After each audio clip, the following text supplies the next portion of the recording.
Welcome back to Grimworks Comic Corner. This is going to be episode 23. If you guys know what Comic Corner is, it's just us bringing you the comics we read. Then we give you a little bit of news, a little bit of everything, you know. We try to send you back of the trade back. And then at the end of the episode, we give you what comes out tomorrow for the comics. It's going to be, we have a lot of news actually. Yeah, so we're going to get you right straight to it. All right. Now, this is from IGN, Teenage Mutant Ninja Turtles, Enchantress coming to Injustice 2. So all the TMNT, Leonardo, Raphael, Michelangelo, and Donatello, my favorite, is going to join the previously mentioned Atom and Enchantress. So if you guys know, we're psyched about Hellboy coming out tomorrow. So this is just a wave of the next stuff to come. It's weird because I don't think we ever seen Turtles come out in a fighting game. Like not in a while.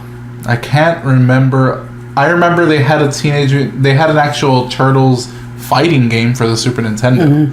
Because I had it and I really liked it. But other than that, I don't remember them making a cameo and anything else. I mean, the Atom and Enchantress are pretty cool, but this is what is bringing attention back to the game. Yeah, and Atom is going to be in early access to starting December 12th. Cool. So there you go. That's one news story down. Next news story is a bit more serious. It is DC Entertainment's terminates editor Eddie Berganza. This is from CBR. Basically, there has been a formal complaint.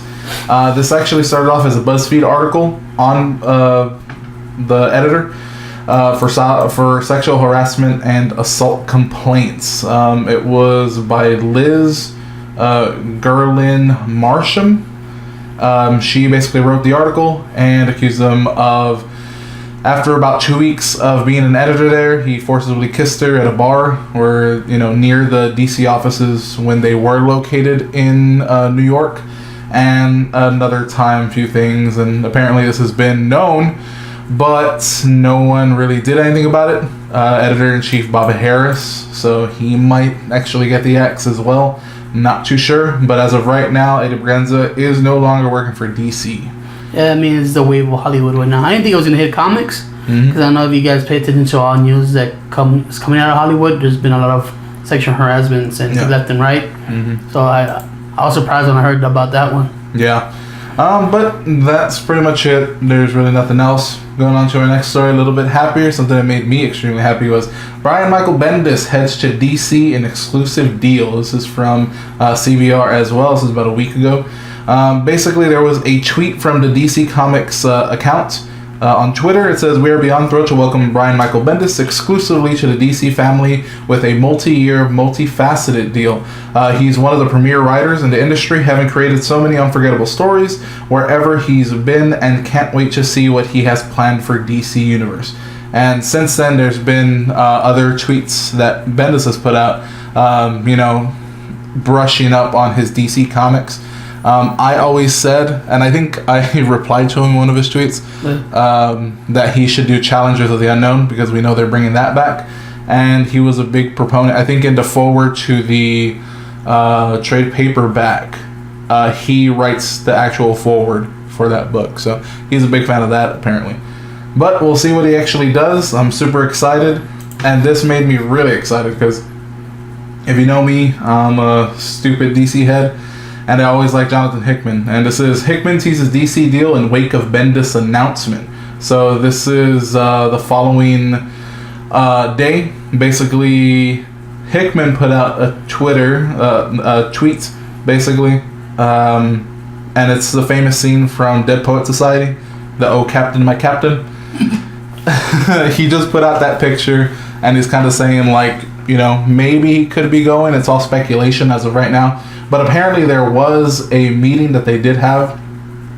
Hickman and co-publisher Jim Lee, that's what it is, had a meeting or a dinner in August. So what came out of that, we don't know. It could be that they were already working on a deal, maybe. So we'll see. It looks like Marvel's sniping some writers. I mean, DC sniping some Marvel's writers. Yeah, and this actually leads into the next thing for our next story. This is from Bleeding Cool. DC Comics moves to artist-focused Marvel method that Marvel doesn't use anymore. Now, what they're saying is, if you don't know the Marvel method to begin with, and I know you had some questions about it, Marvel method is basically the writer comes up with the plot, the artist pretty much draws the comic from that plot, like, hey, you gotta hit this beat, you gotta hit this beat, you gotta hit this beat. Other than that, go for it, do whatever you want, and then the writer fills in the blanks. Now, that was a Marvel method because Marvel used to shit out books left and right. But with Bendis and things like that, other writers of that caliber, they kind of moved away from Marvel method, and now DC is kind of letting their writers or their teams, their writer and artist teams, let them know that they can do whatever they want with them. Basically, you can choose to work full script or you can work Marvel method. It doesn't matter. But basically, Marvel's not using it. It was a good thing that a lot of the good things did happen out of that, and DC's maybe following suit, but we'll see what happens from there, how that actually affects a lot of the writing. It just sounds like there's more comics coming out from DC. It's possible. I mean, the fact that they already hired Bendis is a writing machine, and I don't personally think that's going to be a good thing. I mean, one of the things we complain about Marvel is that they don't really care about the character, and they just release everything. And you gotta catch up, and that's why you're reading like 5 Spider-Man books that are not canon and shit like that. So if DC's gonna do that, it could be. Because I mean, DC's always been, again, for their fans. Yeah. You know, let's focus on character and stuff. Yeah. But if you guys notice, there's like maybe 5 Batman books and like 3-4 Superman books, and none of them are like a together story. Yeah. So. It's always one of those things where you don't know. I mean, we're just gonna have to see. We don't know when Bendis is actually starting, when he's up with his Marvel duties, and when he's going to DC. They don't know. They just know that the deal's already written, it's already signed, it's done. It's just we don't know when the Marvel contract actually runs out, and we don't know. We don't even know if DC's really gonna like focus on the Marvel method. Like, we don't know if they're going to enforce it. Like, yeah, just do that so we can put out more books. Or the way they wrote this article from Bleeding Cool, you can check it out yourself, is it seems like they're letting the teams do whatever they want. If you want to work Marvel method, go ahead and do that. But if you want to work full script, go ahead and do that. It does not matter to us. We'll see. So, and that might work better for somebody like Greg Capullo, who is used to using Marvel method. Yeah. So we'll see what happens there. Next up, we have, it's basically Marvel announces a comic book marriage. Again, it's from Bleeding Cool, for June 20th, 2018. So in about 7 months, 8 months or so, 7 or 8 months, there's going to be a marriage. Who it is, we don't know. And I don't know Marvel Comics enough to say like, oh, this is what's going to happen or who's going to get married. They don't really say. I don't know why there's always been a big thing, like when they're announcing like weddings and shit for the characters. Like I remember they made a big deal for Batman issue whatever when he proposed to Catwoman. Yeah, I was like, why is people going crazy with that? But it's a big thing. Yeah, I never understood it. I never understood why it's important. You don't see heroes getting married in like anything because you know there's always that whole thing that they might use them against you and shit like that. But I know Superman did it, and then Batman finally did it, and I know some of the Marvel characters be like, you know what, we're gonna have a family, and it's always been big issues. It's one of those you have to go buy early or now you're not gonna be able to get it. Yeah, and just because they think it's gonna be like of value later on. Yeah, but as a personal opinion, I never saw like why it's so important. It adds. I think somebody said, another writer that I like said that like, because DC, when New 52 hit, they were saying nobody's married. Like nobody will be married, but except Arthur and Mera were always married. So Aquaman and them were always married, so they just left it as is. But the whole thing with that is, I guess, a marriage always breeds some kind of conflict. Yeah. So naturally, it's a storytelling like gold mine. You can do so many things with just like a marriage and how that works, that it's a good thing for writing, But I agree. I'm not like super like, oh my god, they're gonna get married. Especially at Marvel, where I don't know who the hell it could be. To be honest with you. But you know what I like more? You said like it's a writing goldmine. Mm-hmm. Like when superheroes have kids. Mm-hmm. I think that's bigger of a weakness and more of a writing tool. Like, it could be. I'll be like, oh look, someone has a kid and introduces them. Mm-hmm. Like, okay, that's a little bit For sure, Superman was like that. The DC Universe reboot, Mm-hmm. the Superman actual comic. It's super based on like raising Jonathan, and it's really good. So I'm all for it. Anything that'll give you some more storylines, go ahead and do it. I just don't know who the hell it is, so I'm not too interested. Cool. But our next story is again from Bleeding Cool. All these stories are going to be from Bleeding Cool. So all new character Trinary joins all new Wolverine in final X-Men Red cast reveal for now. So whoever's been released as of yet, it's Marvel Red is going to be a thing. So apparently it's Jean Grey, Gentle, who I don't know who that is because I'm not a big X-Men guy. Namor, Gabby, some regular girl, and Nightcrawler. But apparently Trinary is a brand new character and, Wolverine. So we'll see what happens there. It's girl Wolverine, right? Zara? Yeah. And it's young Namor or old Namor? It looks like current day Namor. Yeah. Oh, okay.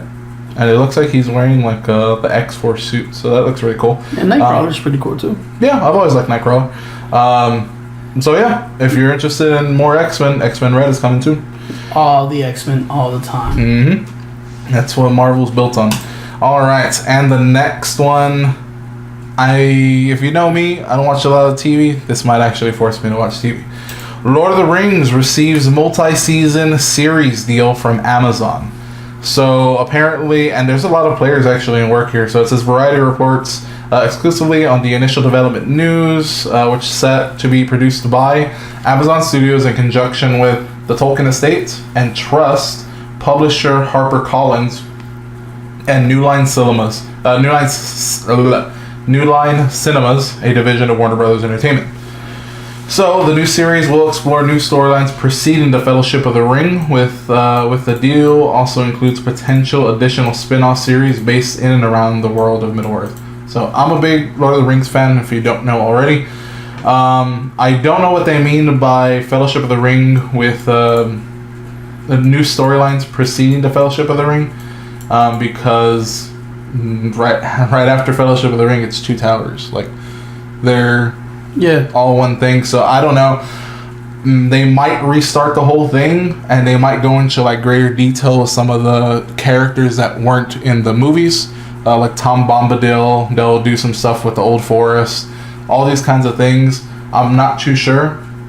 One of the things that I always hope for, but I doubt it's actually there, is the Silmarillion, which is supposed to be like the first stage, like how Middle-earth was created and all that stuff. I'm not too sure, but I am excited. And it looks like Amazon already has my money for Amazon Prime, so they're going to get my viewership. It's one of those things, it's one of those fandoms that after the last movie is like, oh, what are we going to do? There's a lot of people that are fans. Yeah. It's a lot of wasted money opportunity, so yeah, it seemed right up that. I'm expecting something like that for like Harry Potter or stuff like that. Yeah, Harry Potter would pretty much be the... Just because, again, there's a lot of people that love that series and they're like, we want more. And the companies be like, that's money. Why are we not focused on that? Yeah, and what's her name? J.K. Rowling, the writer. She's already written that Fantastic Beasts, that movie. That was her screenplay. So she's already used to writing screenplays. So if they do something like that, she can totally make a lot of money by just making like, oh, these are the stories that we don't tell you that happen in Hogwarts. During the big things. There's still a lot they could do. They could go into the parents and the whole before, which would be boring, or the aftermath, and see what happens with the kids and stuff like that. So, no, they kind of have that with that play though. See, the thing is, it's a play, but they put it in natural video, people eat it up. Yeah, but people are less to read and more to watch. Yeah, but you can just like record the play version. Like you can actually record the play and put that out. It's not the same though. It wouldn't be it's the not same. the same as the show. It wouldn't be the same, but it's not the same unless you actually see it. So unless you actually see it, like if you transpose it into a movie, then it's not going to be the same thing as the play. You know what I mean? I mean, so we'll see. I mean, Lord of the Rings, like I said, it's all speculation. It's all our speculation. And like Lord of the Rings stuff, it's allowed to be like where they're gonna go, what it can do. I mean, the story's already been told. Yeah. So where is it? They're gonna fill up, and you know it's gonna be more than one season. Oh yeah, it's multi-season. They said. So. You have to go discover. I mean, there's only so much of in between stories you can give you and be like, you already know what happens. Yeah. So they have to choose like a time period where it keeps people captivated. Exactly. It could be what happens with the Shire, because if you don't know, once the Frodo and Sam leave the Shire, pretty much things start going downhill, and then Saruman starts taking over. It becomes the whole thing. So. I'm just waiting to see what happens from there. So does it mean like something like that other Walking Dead show?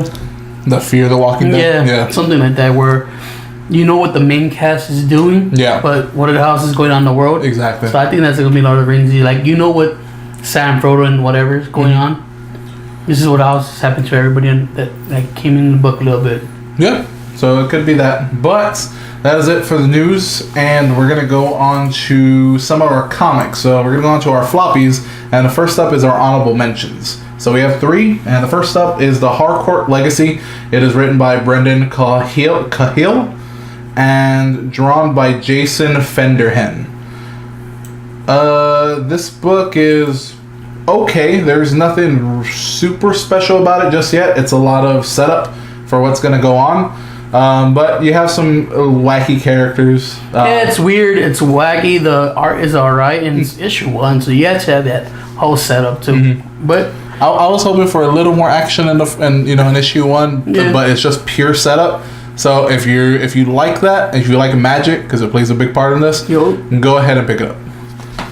But next up on the docket, we have Action Comics 991, written by Dan Jurgens. Oh, sorry. And drawn by Victor Bogdanovic. Okay, so this is picking up pretty much where it left off. the Oz effect. Oz has pretty much showed his hand, and this is the end of it. So you actually get a resolve. You don't know who's pulling the strings behind the Oz, but you could kind of guess with what's going to happen pretty soon in the DC Universe. So, again, it's good. It just kind of... It felt like it just went nowhere, really. Yeah, it was just like stagnant. But yeah, I thought it would have something else. It just didn't. So it just be like, keep reading. You know what's going to kind of happen. Yeah.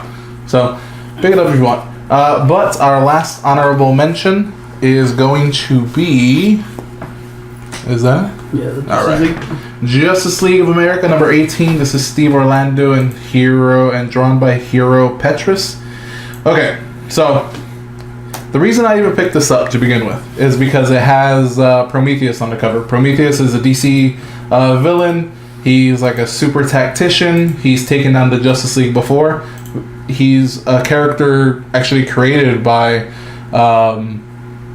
Grant Morrison in the 90s version of JLA. The thing is, this is pretty much the same story.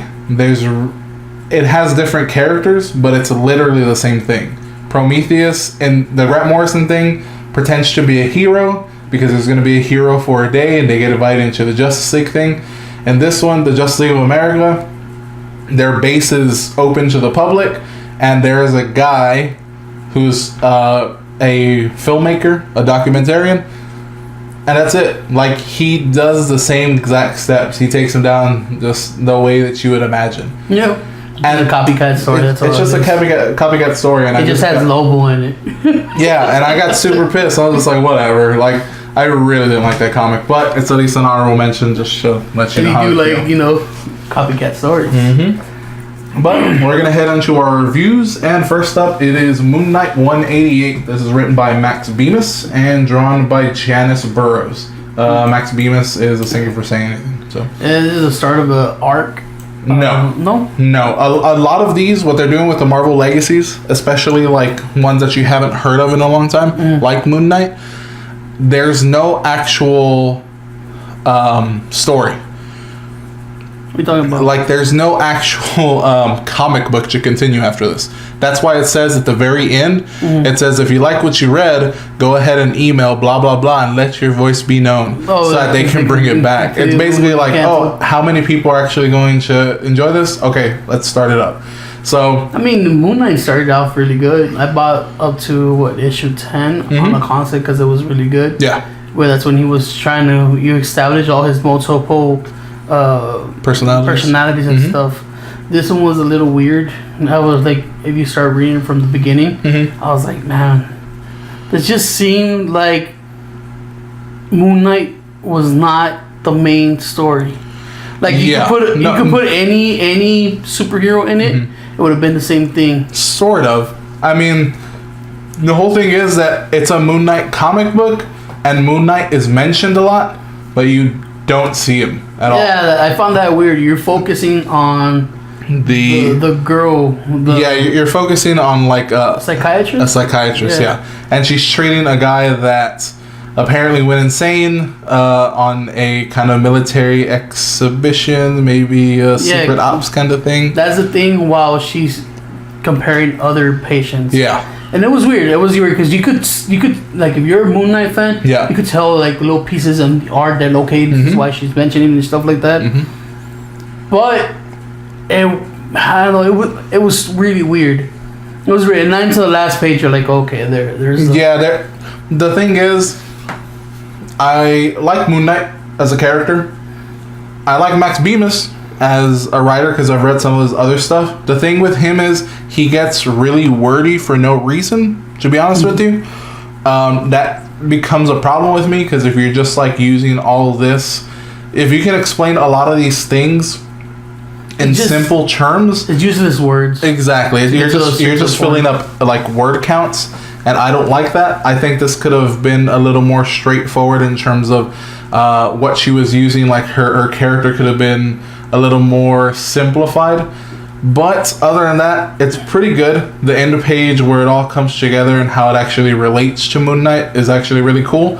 I don't know if this is going to get picked up. But we'll see. All right. Moon Knight's always been on and off for a while. There's always been like, okay, he's back, he's not, he's part of a team or he's not. So maybe this is the start of a new arc. We don't know it yet. We'll see.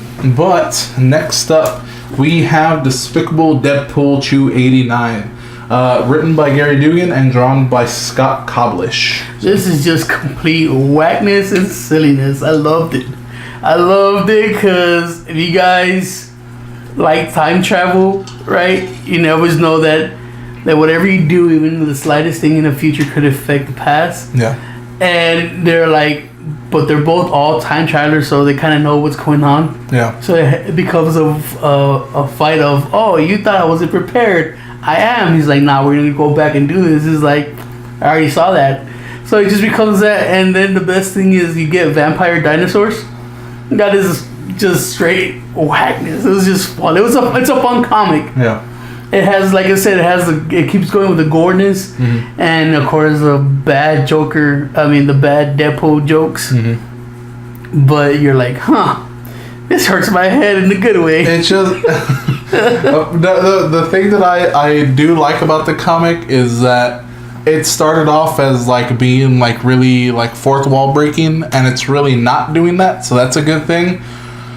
But it's just going like so like over the top that I don't know if I want to read it, because I'm just like, okay, this is just getting super ridiculous, and then it all doesn't matter in the end. So that's my problem with it. It's like if you're gonna shoot for the fucking moon, then shoot for the fucking moon and don't look back. Man, but what he's doing is he's like shooting to the moon. He's like, we're just gonna land on this fucking asteroid, and it just fucking pisses me off. You know what this reads like? If you ever had a conversation with like an 8-year-old that likes superheroes, and you have a whole bunch of like toys on the spreader, you're like, whoa, could you imagine Deadpool finding this? And he's like, nah, he can't win against vampire dinosaurs. Like, how do you become a vampire dinosaur? This is how. And they're like, and at the end he's like, oh, I'm gonna go take a nap now. Yeah. And like it works for Deadpool. It's just like, I just wanted to either go for the moon or just stay where it's at.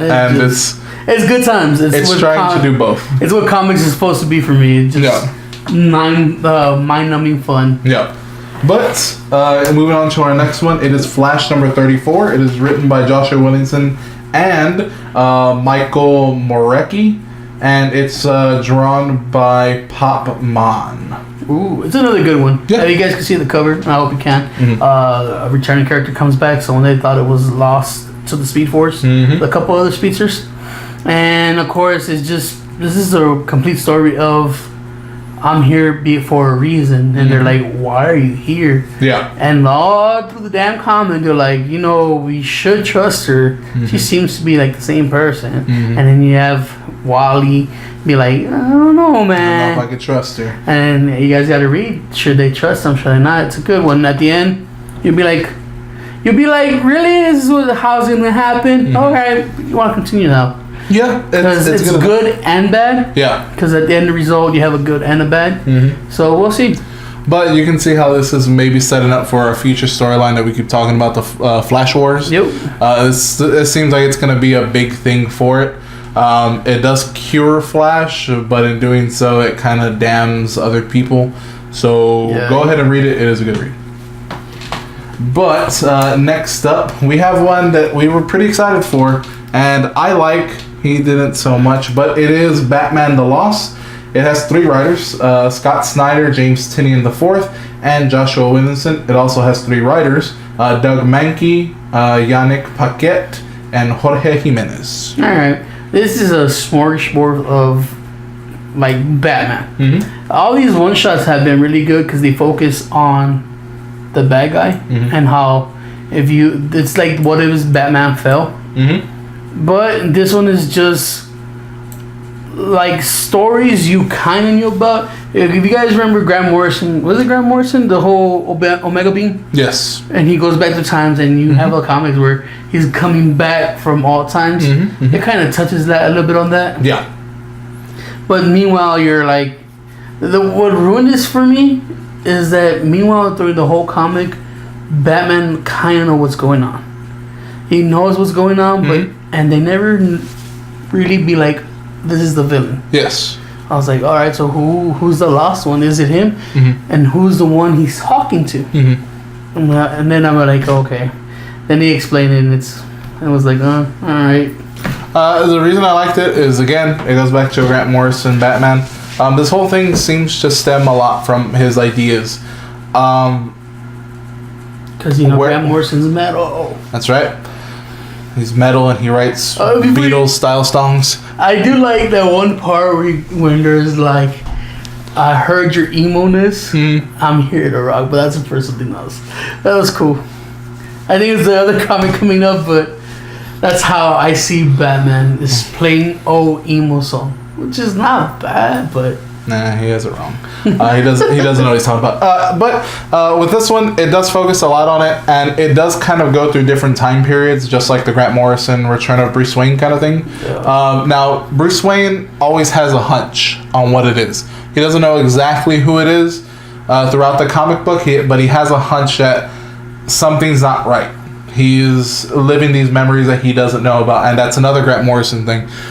During Final Crisis, there was a Batman I think it was 2 issues for Batman that kind of tied into Final Crisis, and it goes through his whole history. It goes from his early days all the way until kind of future and everything in between. Yeah, how he messed up first and how he doesn't want to mess up again. Exactly. But the whole thing was that there was this thing called the lump. Now the lump was basically like, it kind of looked like Clayface. He was just sitting in a chair and he has like these electrodes on his head, and of course Batman is connected on the other end.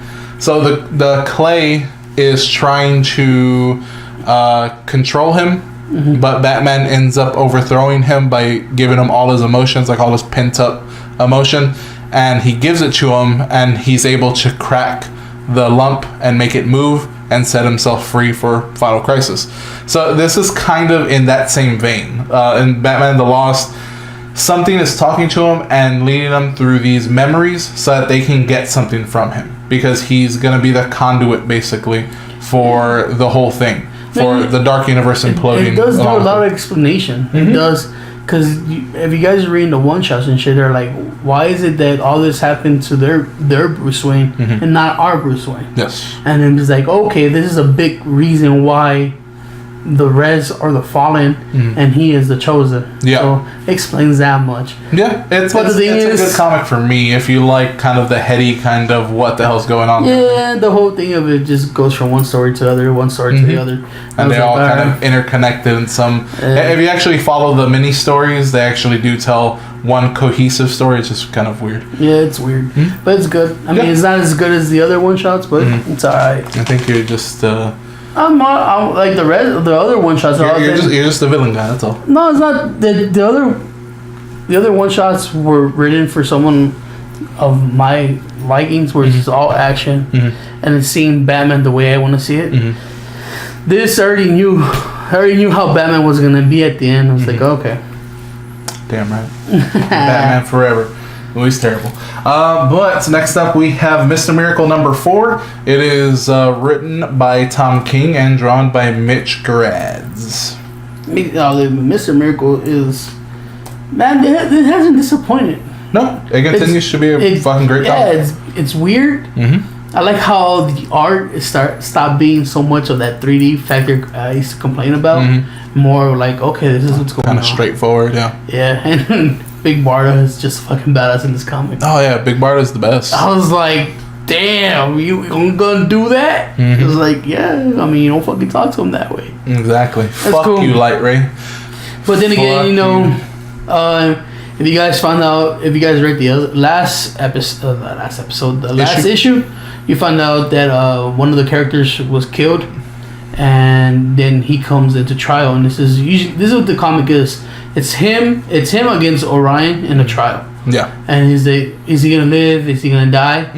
But I like how he just plays it cool. He's like, all right, shit's gonna happen. There's not really much I could do. Yeah. But I love the way he was just like how he's because there's an interesting like tone shift that happens.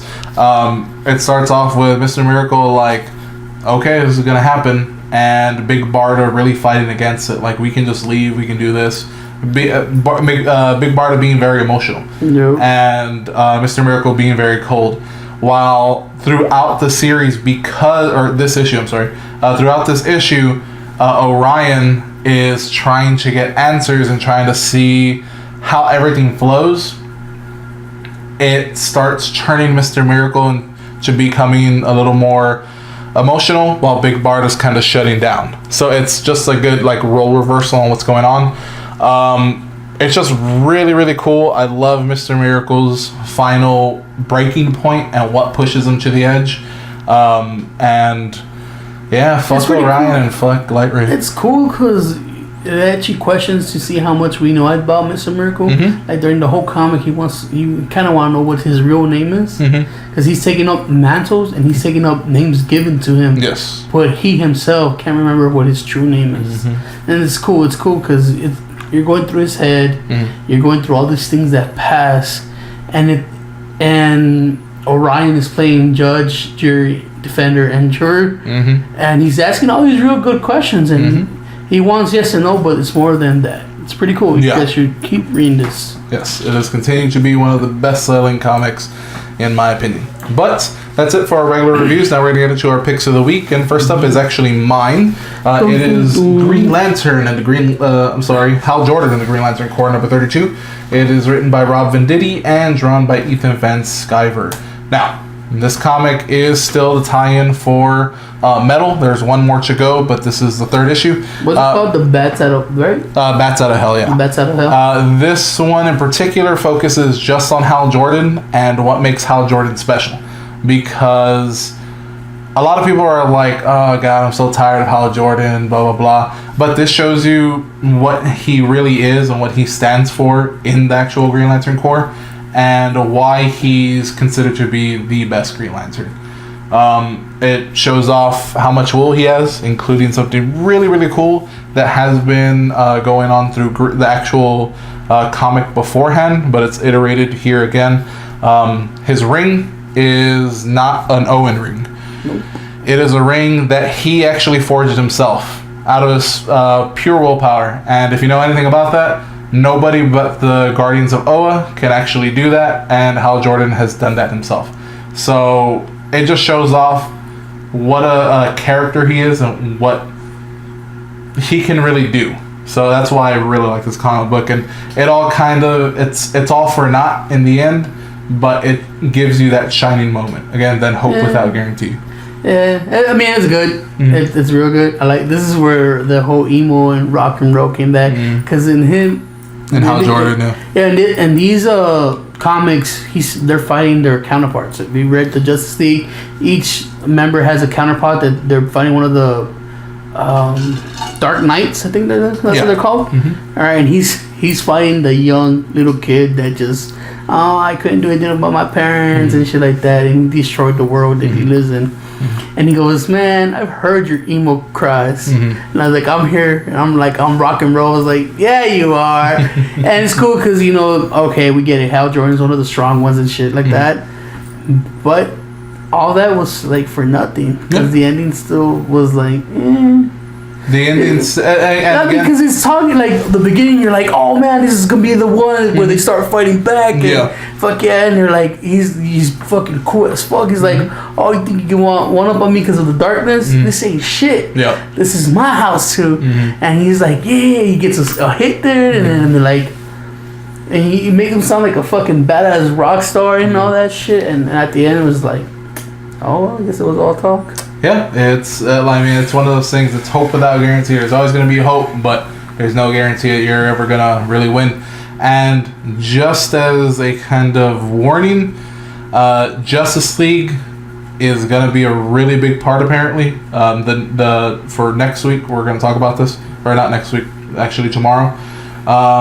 It's going to be a really big key issue, and you do not want to miss it. So just a little forewarning. But we're going to get into our last comic book and Tony's pick of the week. It is She-Hulk number 159. It is written by Mariko Tamaki and drawn by, I'm assuming Johnny, because it's Jahnoy. So Johnny Lindsay. Go ahead. This is a pretty good comic. If you guys know, She-Hulk has kind of lost her way and her powers and control of it. And in this one, she's getting interviewed, and you could tell she's irritated because a lot of shit has happened to her. And in this interview, is like, oh, okay. And she's like, why am I doing this? Meanwhile, it doesn't matter who she's interviewing, she's in her head. She's trying to get a hold of what's going on with her and everything. And it's the start of her death.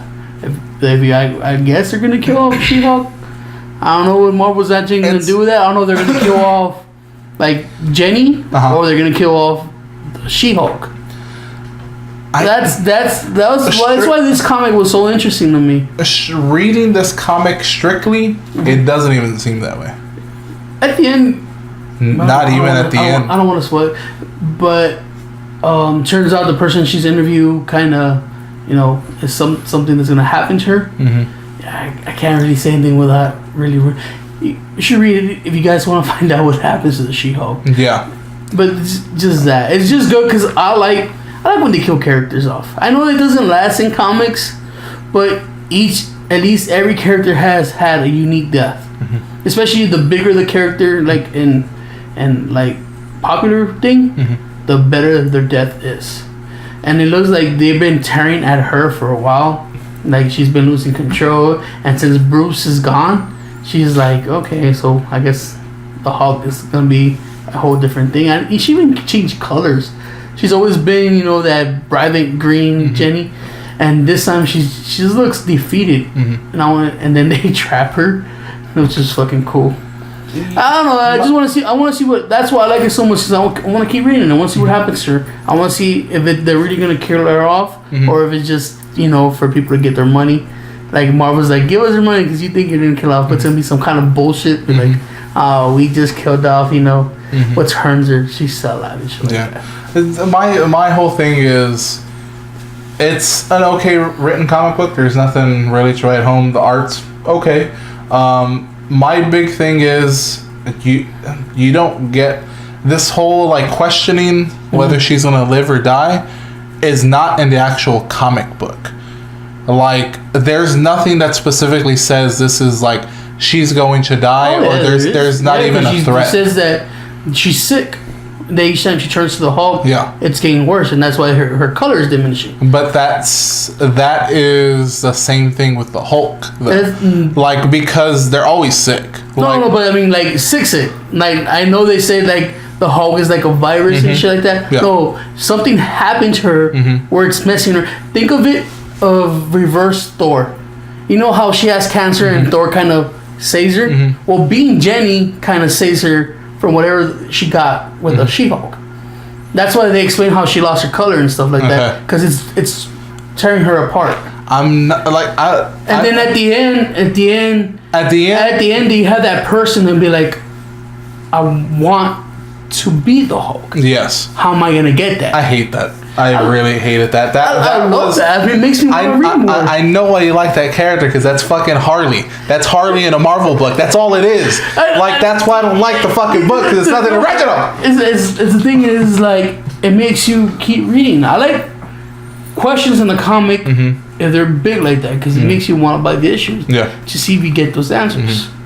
And they explain why she's like supposed to be dying, and then you have the other factor that someone could snipe her power away, so that could be like the death of the She-Hulk. I mean, it's all interesting, and it's one of the big power girls from Marvel, so why would they do it now? My rebuttal to that is that she's not a big Marvel character. You don't think so? No, she's always been popular though. No, she has not. Yeah, she has. Yes. If you ask people, have you heard of She-Hulk?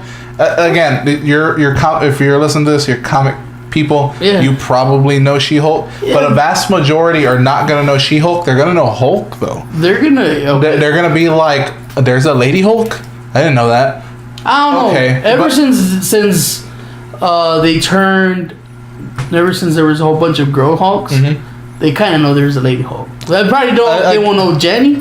Again, but it depends who you ask. Yeah, exactly. Like, comic people know Jenny. Yeah. Video game people know Jenny just because of Marvel vs. Capcom. Yeah. The people that watch the animated series, she was a part of it too, so they know her.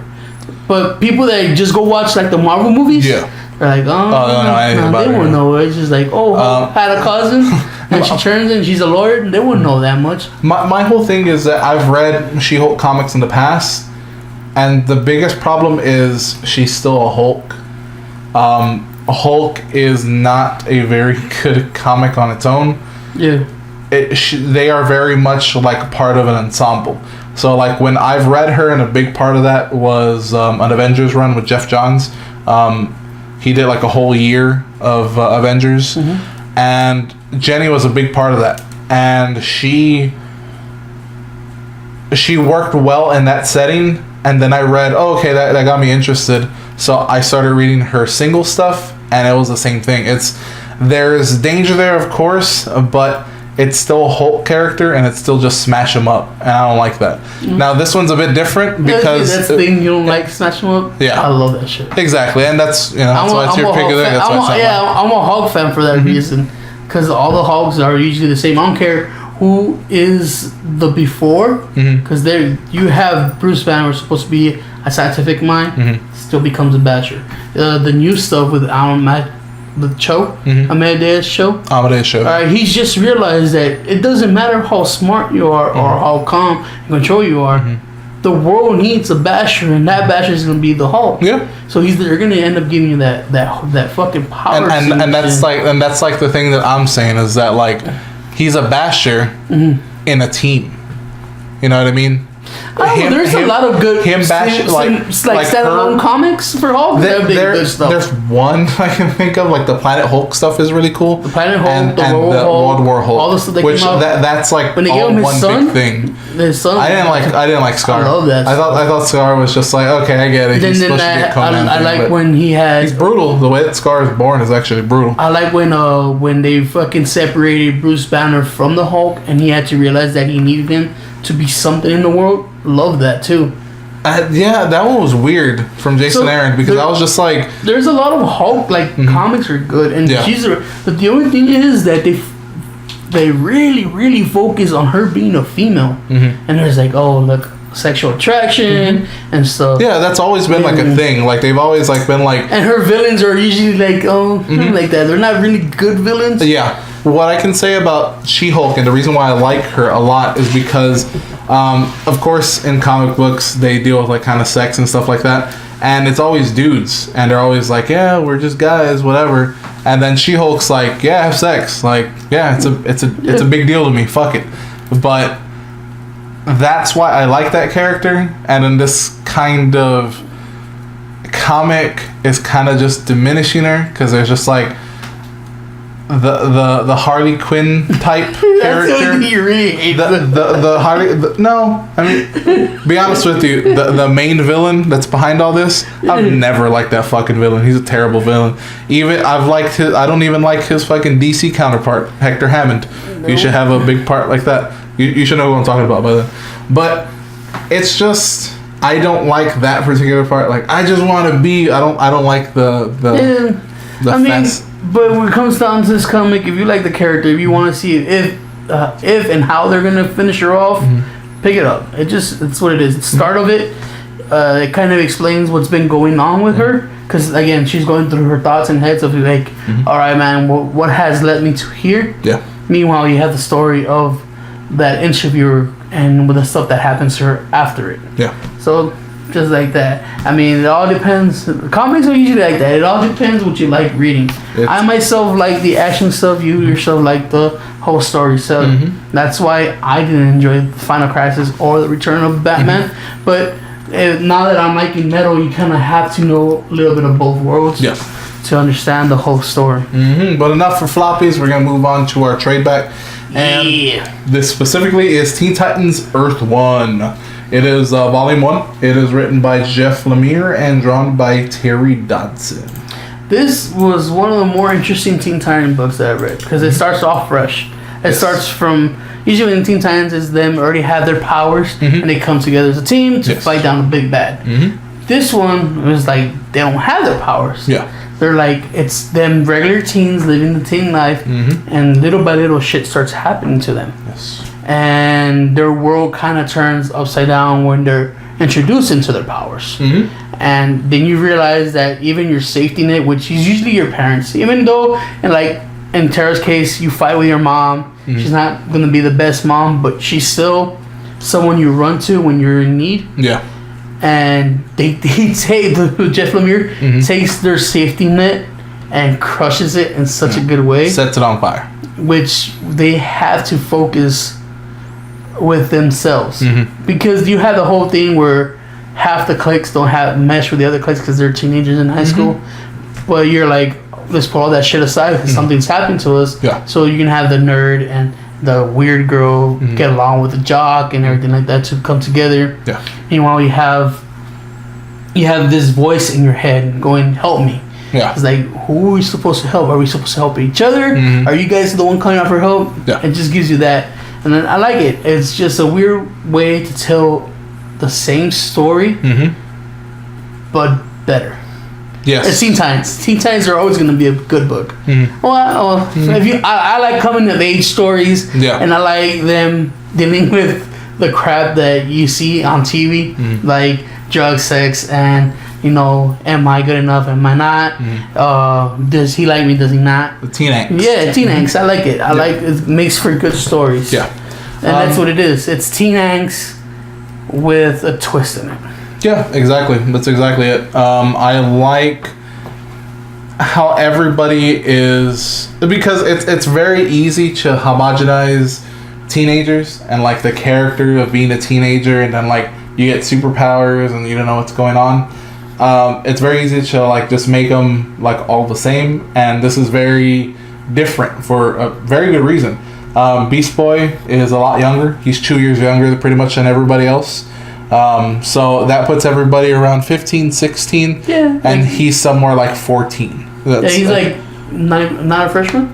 He just transferred, and the story, he just transfers to school because he just pretty much tests out of junior high. So he's that smart, weird freshman. Like so he's younger than everybody at high school, and I just like how that you said, like the parents are supposed to be a safety net, and they are for a split second. Yeah. And then something happens to each one of them. You know that there's going to be Beast Boy. You know there's going to be a Cyborg. You know there's going to be Terra. You know there's going to be Raven. And Raven's actually different. Raven is actually Native American. And the way that she kind of gets her powers as of right now is kind of through family traditions and things like that, instead of what we know with Trigun and things like that. Could that be something? I don't know. I haven't read the second volume just yet. But as for this one, you also have, who's the other member? One of Slade's kids. Yep, we'll just the silent one. Yeah, we'll just say silent. But it all kind of culminates into a big battle, of course, with none other than Slade Wilson. So it culminates in a big battle, and they find a way to work together. And what's interesting with the ending of this comic book is, you know, there's always take out the big bad, and we become a team. And in this one, that's not the case. It's defeat the big bad, and then disperse. You come back to. Because again, try to go back to normal. Yeah, again, there are people that don't really get along, like in social circles. So why hang out just because you have this new thing happen to you? Exactly. So they're like, in real life that shouldn't happen. More like, we beat something bad, we kind of work together. That's comic stuff. Yeah. This is more of like a little more realistic, maybe. Yeah. A little more realistic approach. But then there's one final member that makes its way into it, and they could possibly be the catalyst for getting the Teen Titans back together in Volume 2. You'll have to wait and see when we get you that trade back. Oh yeah, it's a really good read, guys. It is. But that's going to be all we're going to try to push on you this week, right? Yeah. I mean, we have a lot of floppies, and we had a really good trade back. Yeah, what we're going to do now is he's going to get right into the stuff that's coming out tomorrow. We're going to bring you the big two, which is Marvel and DC. And then what he does, he gets all the indie stuff, all the indie and all the people bringing him comics, shorts them down to a good list that he thinks either popular or should be reading. So go ahead and give it to him. All right. So as for new releases for tomorrow, we're starting off with the Marvel, and it is Amazing Spider-Man 791, Ben Reilly Scarlet Spider number 10, Black Panther Prelude number 2, and that's for the MCU stuff, the movies. Champions number 14, Darth Vader number 8, Deadpool versus Old Man Logan number 2, Defenders number 7. Despicable Deadpool, that is the second print, so we won't worry about it. Doctor Strange 381. Let's see, Guardians of the Galaxy 147. Hawkeye number 12. Incredible Hulk 710. Almighty Thor 701. Not Brand Etch number 14. Peter Parker Spectacular Spider-Man 297. Punisher 218. Secret Warriors number 8, Spider-Man 2 number 4, Star Wars Dr. Aphra number 14, Weapon X number 11, and closing out with X-Men Blue number 15. Not a very good list from Marvel. Going on to DC, American Way, Those Above and Below number 4. Aquaman number 30, Batman number 35, Batman Who Laughs number 1. You want that one. Batwoman number 9, Bombshells United number 6, Bug The Adventures of Forager number 5, Future Quest Presents number 4. Looks like Space Ghost. Okay. Green Lantern number 35, Injustice 2 number 14, Justice League number 33. Do not sleep on that one. Nightwing number 33, Super Sons number 10, Spider-Man number 35, Trinity 15, Wildstorm number 9, and Wonder Woman / Conan number 3. Alright, and that's it for DC. We're going to go on to our indies. And again, like you said, I shortened down a list. And it's pretty short, to be honest with you. Ash vs. Army of Darkness number 5, Black Science number 33, Curse Words number 10, Descenders 26, Invincible 142, Jenny Finn number 1. Reason I brought that one in is because apparently it's Mike Mignola, and that's one of his first comic books, and for the first time it's actually in color, because it was a black and white. So it's kind of a reprint, but it's a special reprint. Okay. So something there. Maestro's number 2, which was your pick of the week a couple of weeks ago. Teenage Mutant Ninja Turtles, Ghostbusters 2 number 3, Teenage Mutant Ninja Turtles Ongoing number 76, Warhammer 40,000 The Fallen number 2, Wicked and Divine number 33, and WWE Survivor Series 2017 Special number 1. It sounds like a lot to say. That's gonna be your comics for tomorrow, guys. And you guys should tell us what you pick up. Tell us a good trade bag to review. I mean, we've been doing this for a while, and our trade bag stats are kind of diminishing. Yes. So we always like to hear and see what's a good one to be. Tell us if you're liking the show or not. You can always go and comment on the YouTube page. You know, just there and pick up the comics, or you could always follow us on our social media. We have Facebook, Twitter, and Instagram. You could always drop a comment there. Just be like, "Hey man, this is the stuff I'm reading this week," or "This is a trade bag you should read." Yes, sir. But if you're not a fan of any social media or commenting on YouTube, you could always send an email to citypod88@gmail.com, and in the title, go ahead and put comics. Now, before we go, I do want to let you know, there's at least 2 Teenage Mutant Ninja Turtle comic books coming out. There's at least 4 Teenage Mutant Ninja Turtles coming to DC. Warner Brothers, Injustice 2, alright, starting December. Shit, tomorrow is the release of fucking Hellboy. You don't be grinding that shit out. You know what? Forget everything I said about Ninja Turtles, alright? Let's talk about my man Hellboy, alright? He's coming to a fucking console near you and possibly to PC soon. What I'm telling you, you're gonna need some fade grips, alright? You're gonna need some joystick grips because your hands are gonna get sweaty. It looks like he might be a Bird character, so you're gonna want to have a handle on your situation. You're gonna want to have a controller condom, maybe you want a banner, maybe you want a shirt. Either way, you're gonna want to go to fadegrips.store. You're gonna use our 20% discount code GRIMWORKS, capital GRIMMWORKS. That's 20% off. I am always a big fan of the Pro/Glow mystery box. It's $10. You get 4 pairs, 2 and 2. The colors are always good. And most importantly, they keep the game on point, alright? Yo. So go ahead and go to fadegrips.store, use our 20% discount code GRIMWORKS, capital GRIMMWORKS. Yeah, make sure to tell everybody you guys know. Christmas coming around, you have that gamer they want to give them a little stocking stuffer. Grips are going to be the best thing. So make sure to tell them, fadegrips.store. Tell them GRIMWORKS save you some money. But that's going to be the end of this show, guys. Yes, sir. I want to thank you for watching. We'll see you next week. Later, dudes.